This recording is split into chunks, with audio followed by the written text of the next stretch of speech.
Good morning. About 3 hours. Charitably, I'd say I'd round up to 3 hours. How about that? It's, but I know some of you all got less than that. So, as the press charter was in a little bit later. Let me do one quick announcement before we go forward. President Obama will meet with President Zardari of Pakistan here at the White House tomorrow. The two leaders will discuss aspects of U.S.-Pakistan strategic partnership, including our mutual commitment to economic reform, support for democracy and good governance, and joint efforts to combat terrorism. The meeting is closed press, and we're going to do some still stuff out of it. With that, take us away. How are you? Why is that meeting closed press tomorrow? That's just that's just the way we've decided to do it. He's in town for Holbrook's service, and we thought it was a good opportunity to add a meeting with President Zardari. Do you think with the speech last night the president accomplished what he wanted to accomplish with the speech? Well, look, I think I talked a little bit about this on the plane on the way back. I think the president had thought about this on many different levels since we all got the news Saturday of the horrific and senseless events. I think he thought of this as the President of the United States. I think he thought of this as a friend of the Congresswoman. And I think he thought, as you all heard him talk about in the Oval Office on Monday, I think he thought of this as a parent. And I think we've all probably gone through, many in this country have gone through thinking about this at many different levels.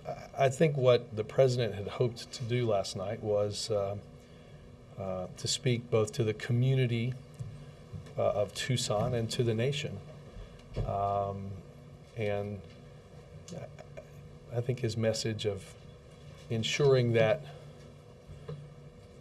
our enduring way of government moves forward in a way that best honors the memories of those that were victims of this tragedy, as well as those that we look forward to seeing recover. When he called for better discourse last night, did he specifically have Sarah Palin in mind and her comments about blood libel? Look, I think I would point you to many things in the president's in venues that the president has discussed this. The notion of civility in our public discourse dates back to his time in the state senate in Springfield, at the University of Michigan, at the commencement last year.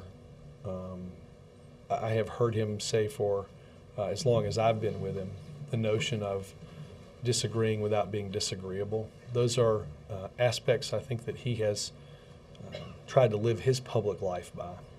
And obviously the speech, the president added a pretty hefty notion of empathy in the speech that, again, I think he's spoken on many different occasions. Robert, what is your view on Sarah Palin's choice of words with the phrase? I think there are plenty of people that can render opinions on that. I'm not going to do that, and I think I'm happy to talk about what the president said last night. I think that's the role I best play in this. Shifting gears to the China visit next week, what does the president hope to accomplish, and can you talk about the format for the press conference? I know that you pushed hard for that. Are there going to be more than one question each side, or? I will admit I'm a tad behind. I believe there will be more than one question, but I will double check on that. Obviously, there will be an opportunity for question.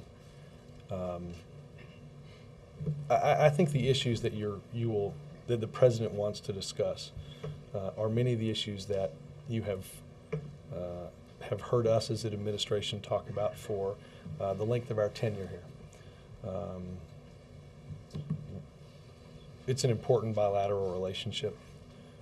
Obviously, there'll be discussion on global economic issues, as well as security issues like North Korea and Iran, and important issues of political reform and human rights.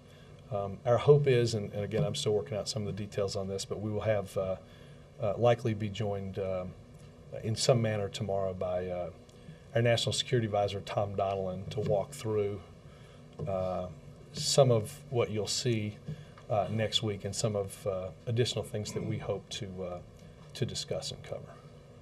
Yes, ma'am. Back on last night and the idea of unity. The president has talked about and campaigned about bringing the country together in 2004, 2008.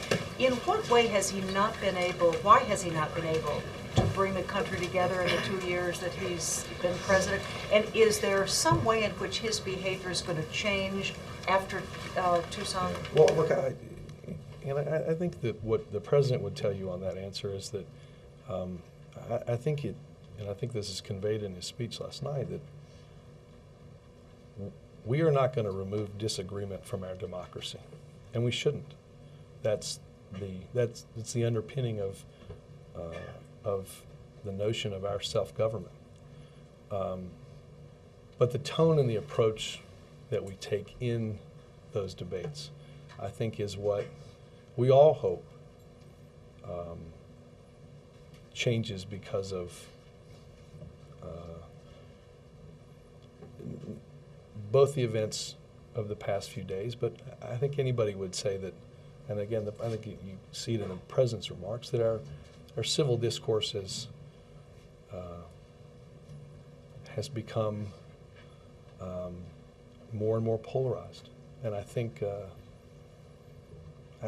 president hopes that, again, we can have disagreements without disparaging and being disagreeable toward others. And again, I think you're going to see plenty of opportunities in the next few years where you have those disagreements. I think that, again, the tone and the approach on both sides, and this isn't just a one-way street, it's for us too, to ensure that we're doing this in a way, as I think the president so eloquently said last night, is befitting the memory of those in Tucson. Governor Palin's message yesterday, the overall message, head in the wrong direction? Was that? I think there are plenty that can. Public figure, the White House could have an opinion on her overall message. Again, I'm happy to speak to what the president said and how he came about saying it, but I'll let others opine on that. Your own presence here, have you decided how? Have I, or has he? I don't know the answer. Your own presence here, have you decided on a departure date, or? I have not. I don't have any news on that. Yes, sir. Can I follow on Ann's first question about tone and tenor and whatnot? Since we've got the State of the Union coming up, the president in the last State of the Union talked about reaching out more to Republicans, wanted to have regular meetings with them, and he seemed to be honest and frank after the midterm elections and telling them, the Republican leaders in private, look, I need to do a better job on this. He was upfront about that. Sure. So my question is, with a new State of the Union coming up, there's been some speculation that maybe the president will use the State of the Union to build on last night. How do you see him, whether or not he really is going to build on last night in the State of the Union? Will there be the similar tone and approach? And then how does he actually take the action to follow up on what he said in last year's State of the Union about reaching out? Like, how does it become a reality instead of both sides saying we're going to do it? Right. How does well, he think? A couple of things, and I think you're very correct, Ed, in obviously elements of what you heard last night and improvements in our civil discourse and how we debate issues will certainly play a role in this year's State of the Union. I think, again, this is something I think if you go back and whether it's in the campaign or, you certainly can see it visibly in the 2004 convention address, but obviously speeches throughout his career where he talks about this. And I think you're right. The president was very candid with those Republican and Democratic leaders after the election that he had to do better. And I think, quite frankly, we were, the country was successful in getting things done in the lame duck session because of that very notion. And I think you'll see, you'll see a greater effort on our part in a much more systematic way to do the types of meetings that we had here before. I don't think anybody wants to take, or I don't think anybody believes that we're going to simply remove the disagreement from our democracy. That's the very definition of it. But I think the way in which we do it, the tone, our approach, is something I think we all should be much more mindful of. And I think that was in large part. So it seems that will be a big part of the State of the Union in some way, at least. I have not obviously looked through a ton of the drafts at this point, but I think there's no question that it will play a role. Just a quick follow, then, how does Bill Daley play into that, since we haven't had a chance to talk to you to brief this week in terms of he's taken over officially? There's been a lot of talk about his ability to work with Republicans. The Chamber of Commerce and others immediately said this is a great pick. Moving forward, what kind of impact do you think Bill Daley will have in terms of that relationship with Republicans, but also moving the president's agenda, et cetera? Well, look, I think obviously Bill is somebody who brings vast experience working with both sides of the aisle. I think that was true when he was Commerce Secretary. I think that's been true in his endeavors in business, and I think, as you said, it's reflected in the statements that were made upon the announcement last week that he would assume the job of Chief of Staff. And as you said, I was in Tucson yesterday, so I was not here yesterday, but he began yesterday at the 7:30 senior staff meeting. And look, I think that again, I think he brings a vast amount of experience in working with others. But I think it also, for all of us, has to. I mean, the truth is, it's all of us. It's everybody that works here. It's everybody that works in government and public service, and it includes the leaders of our country. Maybe keeping with that, just on a much lighter note, given the solemn times, have you decided not to put toilet paper on the White House because of your wonderful Auburn victory? I think it is a wonderful tradition, probably best reserved for Toomer's Corner in Auburn, where there are many rolls currently hanging in a beautiful tree there now. How about in front of your house? My son is quite excited that we're going to do that for the third time. I realize I might have unwound something that might be harder in the end to wind back, but yes, right. But I think it's entirely possible that we'll do that. You mentioned earlier that there was a lot of empathy. What a lovely tradition. A lot of empathy inserted into the speech. How did the president come to that? Because in the past, it's been noted that perhaps he wasn't as forthcoming with empathy as some of his predecessors. Was it new staff advice? Was it a 5-day period in which he had to think this thing over before he spoke? Well, first and foremost, look, I think I've heard him discuss, and I think many of you all have heard him discuss over the course of many years, the notion that what it's like to understand and understand other people, people we don't agree with, maybe in a political sense. I guess the one way of saying it is to walk a mile in somebody else's shoes, so to speak. I think that's animated much of his public life. Again, I'd trace that probably the first time you heard it on a bigger stage, obviously, is the 2004 convention speech. Look, this was, I did a little of this on last night, and you can see in the gaggle. I mean, this was, I think last night was was a speech that was very much the president's, and he spent a great deal of time going through his thoughts on this, and spent a lot of time working on what he wanted to say, including making edits even after the plane had landed in Arizona last night. Well, the empathy seems to adhere more to his comments about the victims than it did about political discourse. You said those things before, the political discourse. Right. No. I meant the empathy in the sense of.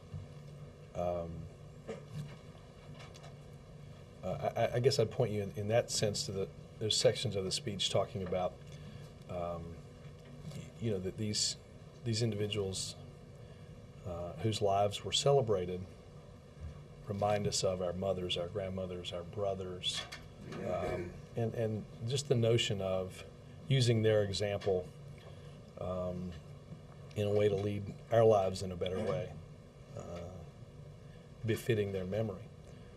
Again, I think that's something the President's spent a lot of time thinking about and talking about over the course of many years, including, as you mentioned, and I've talked about here, our civility and our civil discourse.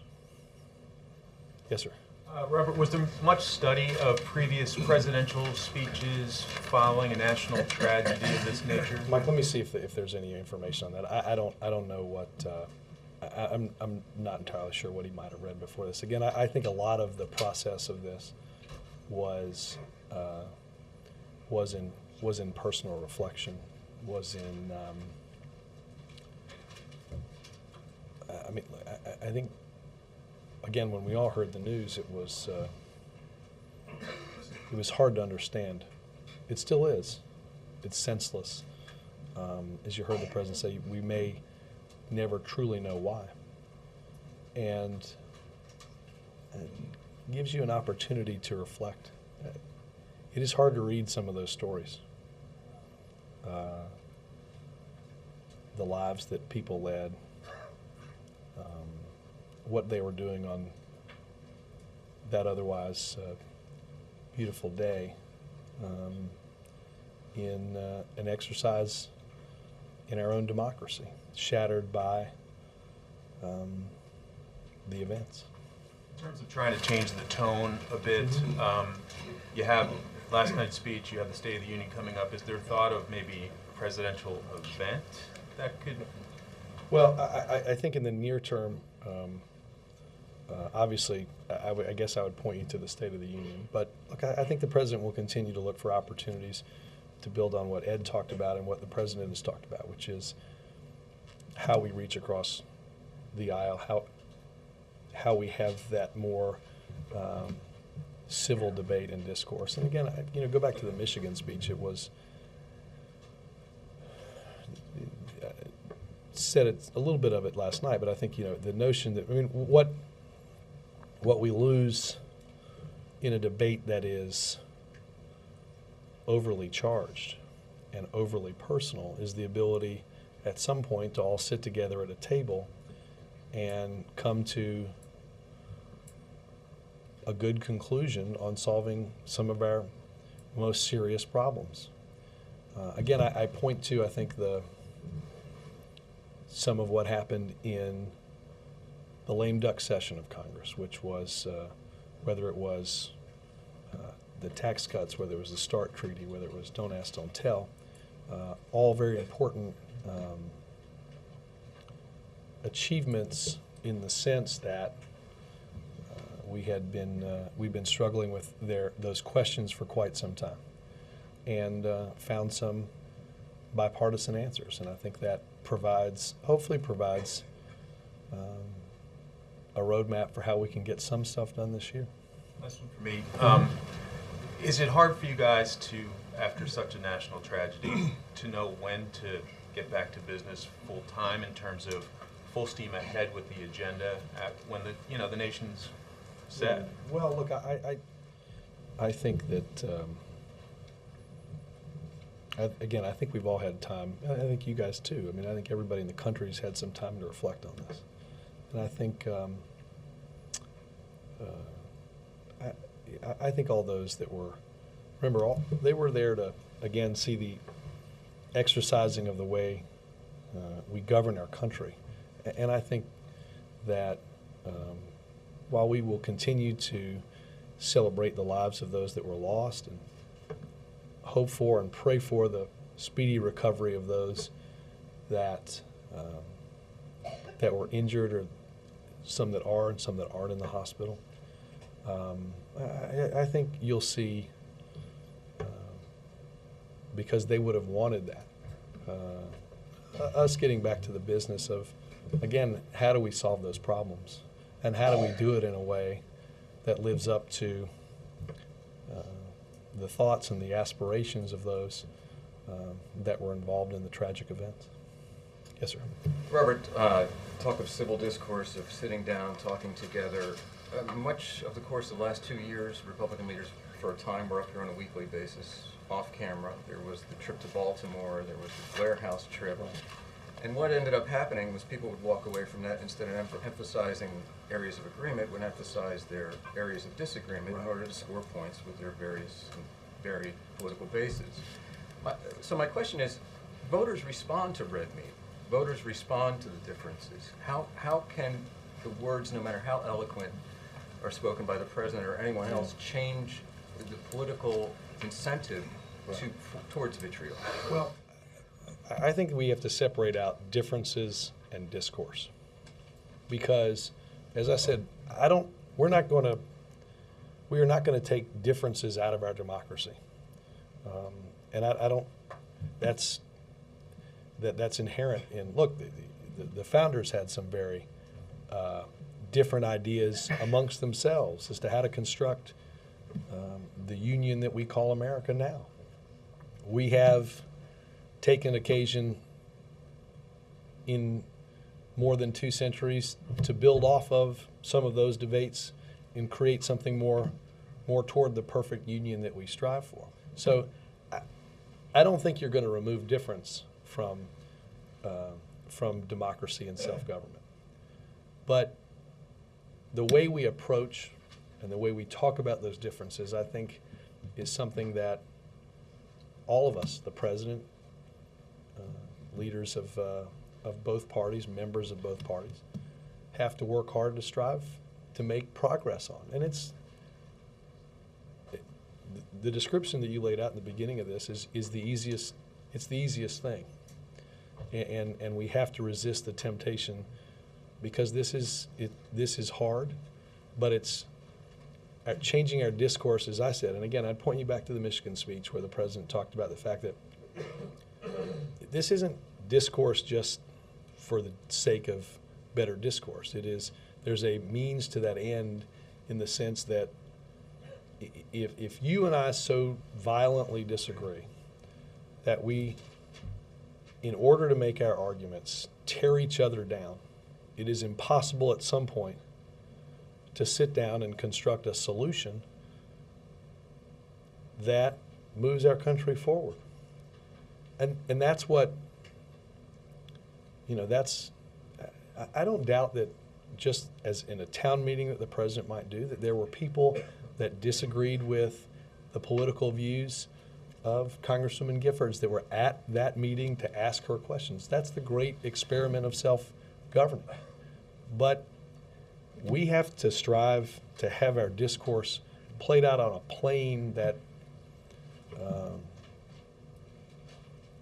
does the discussion of our big problems justice. Okay, now, where the rubber might meet the road, in terms, we're talking rather philosophically, but in terms of a concrete policy issue, gun control seems to be, you can't touch it, especially if you're a Democrat or a Democratic leader in this town. The assault weapons ban has expired. Apparently, the sort of extended clip that this individual was able to obtain, he would not have been able to obtain had it still been in force. Where is the administration on gun control generally, this extension of the assault weapons ban in particular? How hard will you push, considering it's now considered to be a political loser by Democrats? Mike, let me say this, that obviously we are and have been focused on the important healing process. we will have an opportunity to evaluate ideas and proposals that may be brought forth as a result of the circumstances and the facts around this case. The president, again, since I have been with him in 2004, has supported the assault weapons ban, and we continue to do so. And I think we all strive, regardless of party, to ensure that we're doing everything we can to reduce violence. We'll have an opportunity to evaluate some of the other proposals. Yes, sir. One of the conclusions of the President's Commission on the BP Horizon oil spill, and I find this a little alarming if it's true in light of the predictions of $4 gasoline by Memorial Day. One of the conclusions was that the administration does not have a comprehensive energy plan. It said that there are a lot of different programs, grants, et cetera, but no overarching strategy. Would you agree with that? And Well, I think that I would agree with this notion that you have seen presidents date back many administrations discussing our need to take concrete actions to reduce our dependence on foreign oil, to look for and embrace a clean energy economy. We still have a lot of work to do, and when I mean we, I mean the country, in taking some of those very important steps. I think if you look at the investment in the previous 2 years in continued investment in wind energy production, in windmill turbine production, in solar, in, as you've heard me discuss on 1,000 occasions, increased advances in investments in electric batteries for cars, the steps that we've taken with business and with industry to increase fuel mileage standards, not just for cars and not just for light trucks, but even for heavier duty trucks. But I don't think anybody would disagree with the notion that there's still much work left to be done. We still have progress that we need to make so that we don't find ourselves 10 or 20 or 30 years from now continuing to have the very same debates about how we reduce that influence of foreign oil and our dependence on it. That's going to take many forms. Our administration made the first investment in building a new nuclear power plant in more than 3 decades, because there isn't one thing that we're going to do that's going to fix all of this. There are many different approaches. You've heard the president, more specifically as it relates to oil, we have to, there's certainly, there's drilling in the Gulf, there's drilling in other regions of the United States, and we have to ensure that all of those activities are done with the utmost safety and care. as you know, if gasoline does indeed get to $4, that's a threat to this fragile recovery. You know, it's a big tax on consumers. Right. Is there anything you can do about that? Well, look, there obviously, I don't, and there are many people that would get upset at me if I started to opine on oil and gas prices, so I won't. But I would say, you know, look, we have to continue to take steps to impact the medium and the long term, even as we go through the cyclical adjustments that you see year in and year out, that are reflected in fluctuating prices. The question is whether or not we're going to get about doing that now, or we're going to continue to punt some of this year after year after year and find ourselves having this debate and discussion repeatedly. Mark, here, go ahead. When you talk about the need to reduce imported oil, are you referring specifically to the Middle East or our biggest supplier, which is Canada? Is Canadian oil so bad, or who are you referring to? Look, I think you've heard the president, and I'm happy to dig up some of the quotes. I think that having our fragile economy dependent upon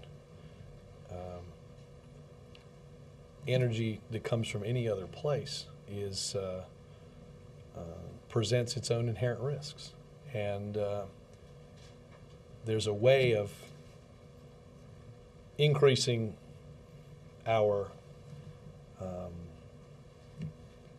adding to the number of jobs that we have in this country and dealing with our energy problems all in the same action. And I think that's our hope.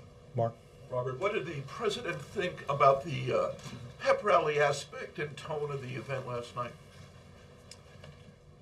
Well, look, I'm not a Tucsonian, obviously, but I think that having been there for a day before the president got there, you could understandably feel the weight of what had happened.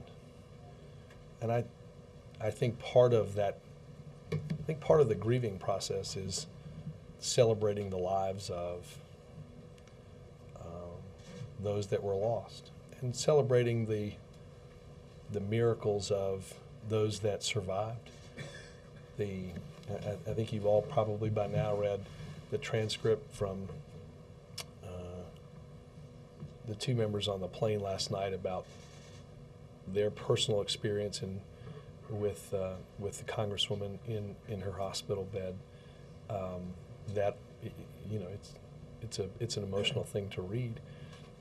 Again, I think I will say that the speech. I read the speech several times and thought that there wouldn't be a lot of applause, if any.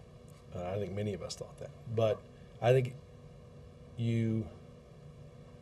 there was a celebration again of the lives of those that have been impacted, not just at that grocery store, but throughout the country. And I think that if that is part of the healing process, then that's a good thing. Can you share with us any words the president said to the parents of Christina? I was not in the room for those, and obviously he had an opportunity to speak with them on the phone a couple of days ago. I think all of us I don't think this is reserved for parents. I think this is anybody that, I think anybody that reads that story it's a tough story to read. It is, it is a tragedy it's a tragedy beyond any real description. Follow up on the atmosphere. I just want to ask, what was the reason for choosing the arena as opposed to maybe a church or a smaller venue? Well, I would point you to the university on that, and I think it's important to understand we were invited to and accepted quite happily the invitation of the university. I think having that many people there and being able to include people from the community was and is an important part of that healing process. But in terms of logistics and things like that, I'd point you to the university as they'd probably be better to answer your questions on those sorts of things. Yes. Robert, going back to China and answer to Karen's question, you listed some of the items on the agenda, and it's quite a full plate. Can you talk about whether there are any expectations for decisions made or agreements signed as a result of those talks? Yeah, let me, again, I would point you to a few things. We'll have a chance to talk to Tom tomorrow on some of this. I'm not going to get ahead of the official events of next week. I'd point you to what Secretary Geithner said, obviously, yesterday. I know Secretary Clinton also is going to speak on the topic of China tomorrow. So I don't really want to get ahead of that process too much. But for now, based on what you know, can you talk about? I can reiterate that based on what I know, I'm not going to get ahead of, and based on what I don't know, I'm not going to get ahead of the official events. One other thing. The president's schedule is fairly plain today, with the exception of meeting with advisors. Can you talk to us about what else he's doing? For example, staff appointments, going over those things? He's got I don't have the schedule with me. He's got a number of meetings today. I think he's. I'm not even. I haven't looked at tomorrow's schedule. The president's got. Spend a lot of time here in meetings. I know there's a regularly planned long NSC meeting later today as well. Maura? Robert, you said that he's always been for the assault weapons ban. One of the other gun control issues that's come out of this is seeing if there's something that could be done to prevent mentally ill people, like the shooter, from purchasing handguns. I'm wondering if the president thinks it's possible, and has he directed anyone to look into this, or? Well, again, Maura, I would leave the legislative proposals that, obviously, as I said earlier, we'll have an opportunity. I don't know if that evaluation on specific proposals that have been introduced thus far has been done, but we'll certainly look at Well, sure, but that range. last night he just talked about the importance of like examining our assumptions about issues. I mean, he seemed to almost invite a discussion about this. Look, I think what the president said was it is important and it is required of us to look at all the facts and the circumstances that surround these events.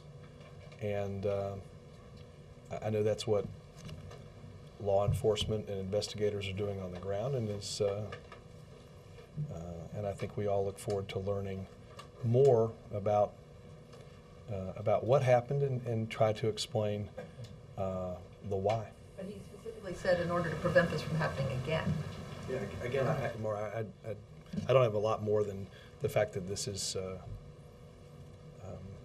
an evaluation of the facts and how we got to a tragedy like this. I think requires us to look at everything. Robert, I'd like to ask you about the president's meeting yesterday with the Lebanese prime minister, which encourages us his government was collapsing. Does the president believe that the actual statement of getting an indictment in the Hariri massacre of 2000, the Hariri assassination in 2005 is more important than what comes after, whether it's a collapse of the government or eventually civil war? Obviously, look, I first and foremost would point you to the readout from the president's meeting yesterday. Again, I was not in the building yesterday. I was in Arizona. I reiterate what part of that readout says, which is that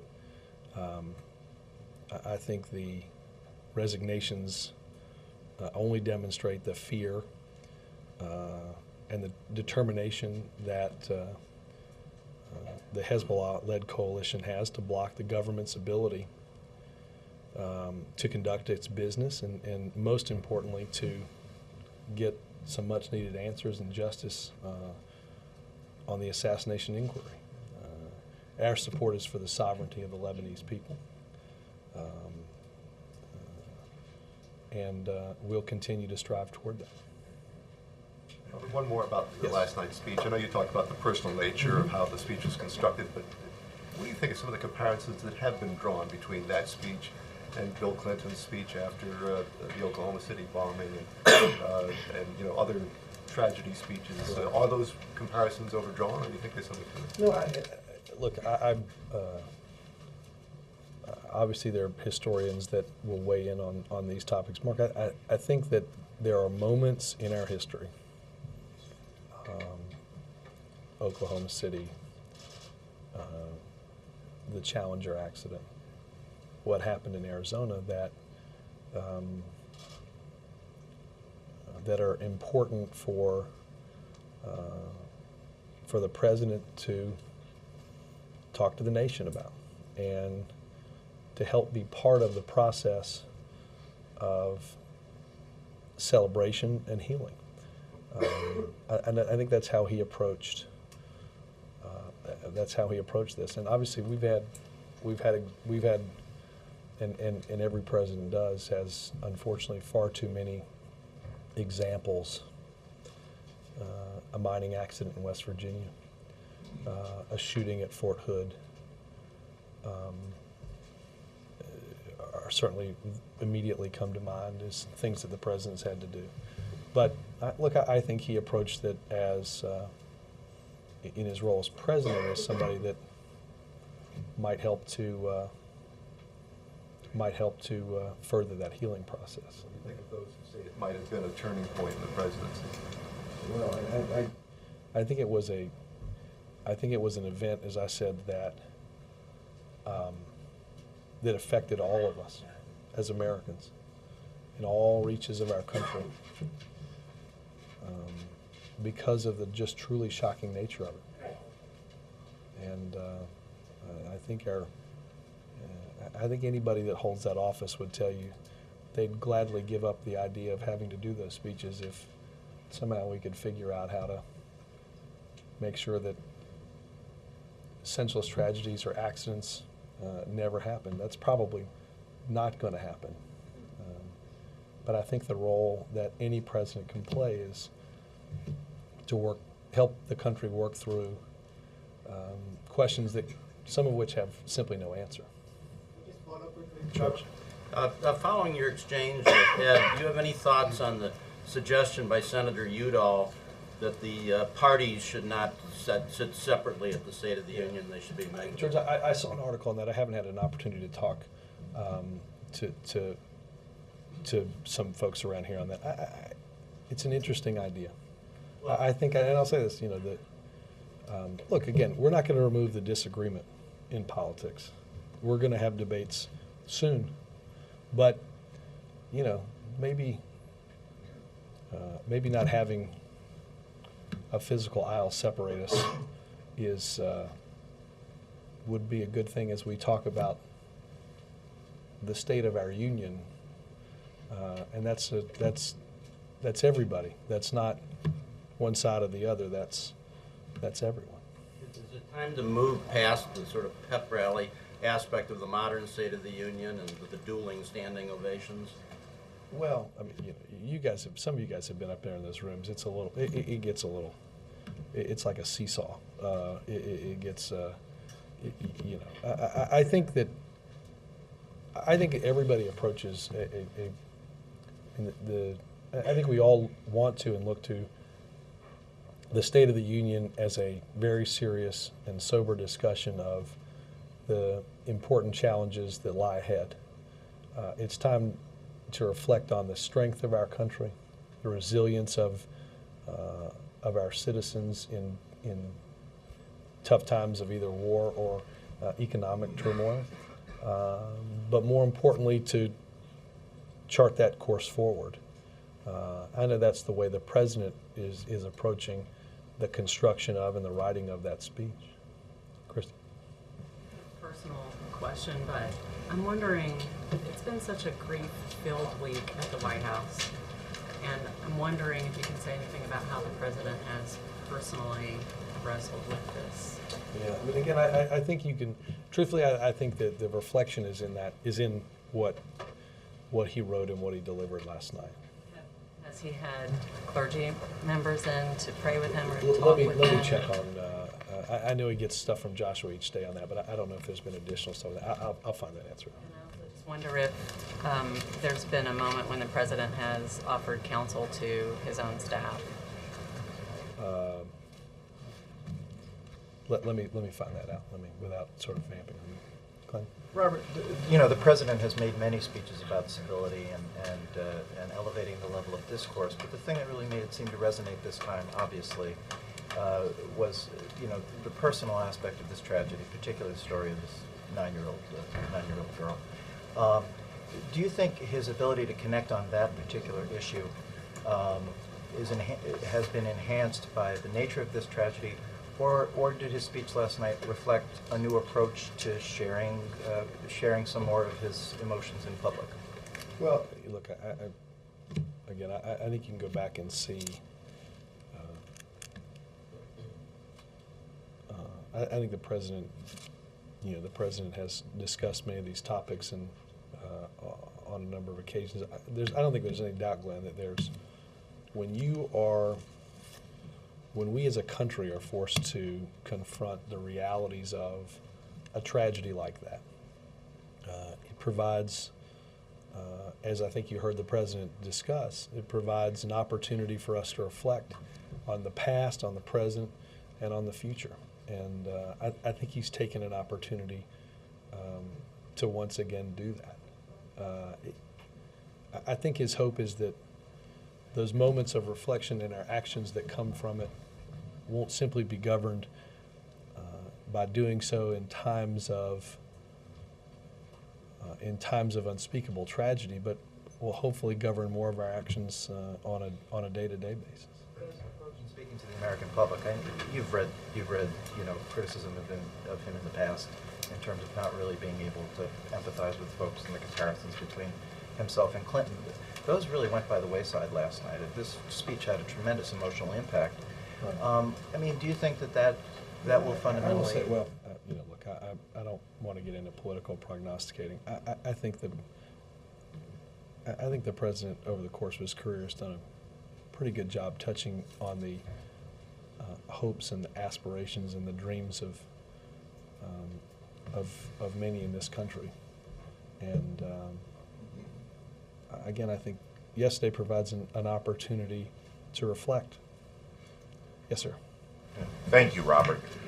I think there seems to be agreement across the board about the President touching on civility and healing in his remarks last night, and bipartisanship.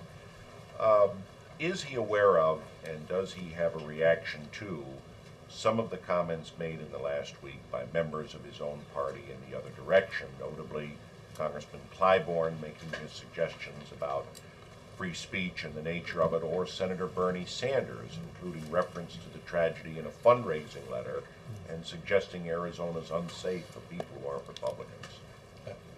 I'm not going to. There are many who can comment on all this. I would simply point you to I think what the President said last night. It was a message that was not reserved for or intended for anybody in particular. It was intended for, and I think received by, the whole country. And I don't. There are plenty who can play pundit. That's not my role. Is he aware of those comments from? I haven't talked to him about it. So just a mechanical question. When he first heard about the Congresswoman opening her eyes, he heard in the car. Yeah. Did he decide right then to put in the speech, and how did that work? Did he make a printout? Did he decide where? How did he decide where and when? How to say it? Just to go through the arc of it, we talked a little bit about this again late on the plane, but I should do it for everybody who might not have seen that. This happened. His first stop in the second floor ICU was in her room. Spent about 10 minutes there with members of her family, with her husband. And then goes on throughout the hospital, seeing other patients, doctors, nurses, other staff, thanking them for what they had done.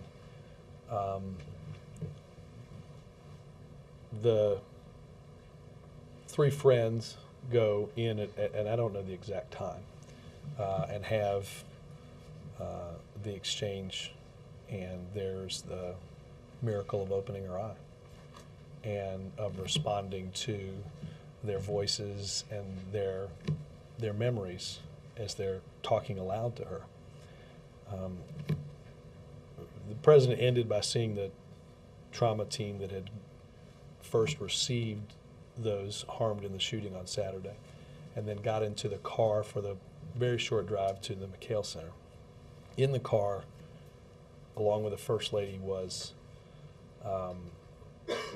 her husband and her mother, and that's when the President first heard the story and talked to the husband about whether he would be comfortable with sharing that story. Obviously, there's a lot of personal and privacy issues that I think the President wanted to ensure. He didn't write any of it out. He mentioned to me, we ended the meetings with the families about 9 or 10 minutes before the President went out, and in the hold, he mentioned to me that that he would insert that story in the portion of the speech where he discusses you know, how she's aware that we are all there rooting for her, and that's how it all came to pass. Yes, sir. Robert, did you know that Bill Daley gave money to Dan Hines in 2004, and do you think the president cares? I probably knew that at some point, and no, I don't think he cares. Yes, sir. Same subject. Sure. Unless you want to follow up on Dan Hines. No. First, my condolences to all the Americans, especially obviously to the victims. But second, as to why, it does not seem all that incomprehensible, at least from the outside. It's the reverse side of freedom. Unless you want restrictions, unless you want a bigger role for the government in their life. Let me do this, because look, I think there's an investigation that's going to go on. Hold on, let me take my time back just for a second. I think there's an investigation that's going to go on.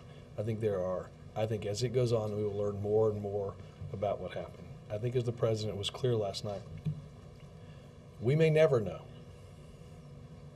fully why or how. We may never have an understanding of why, as the president said, in the dark recesses of someone's mind, a violent person's mind, do actions like this spring forward. I don't want to surmise or think in the future of what some of that might be. But I think it's important to understand that, as I said earlier, the event that was happening that day was the exercise of some very important, very foundational freedoms to this country.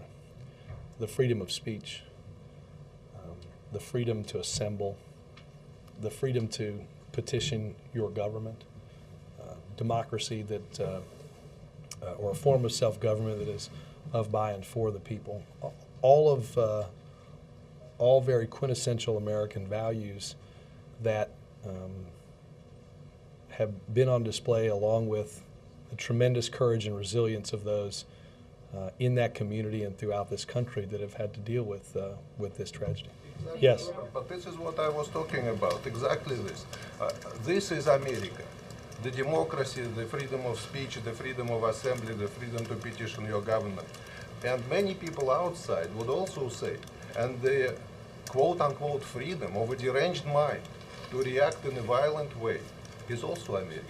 How do you respond to that? I'm sorry, what's the last part of it? The quote-unquote freedom of the deranged mind to respect, to react violently to that. It is also American. No, it's not. No, I would disagree vehemently with that. There's nothing in the values of our country. There's nothing on the many laws on our books that would provide for somebody to impugn and impede on the very freedoms that you began with by exercising the actions that individual took on that day. That is not American. I think there's agreement on all sides of the political spectrum. Violence is never, ever acceptable. We had people that died. We had people whose lives will be changed forever because of the deranged actions of a madman. Those are not American. Those are not in keeping with the important bedrock values by which this country was founded and by which its citizens live each and every day of their lives in hopes of something better for those that are here. Thank you.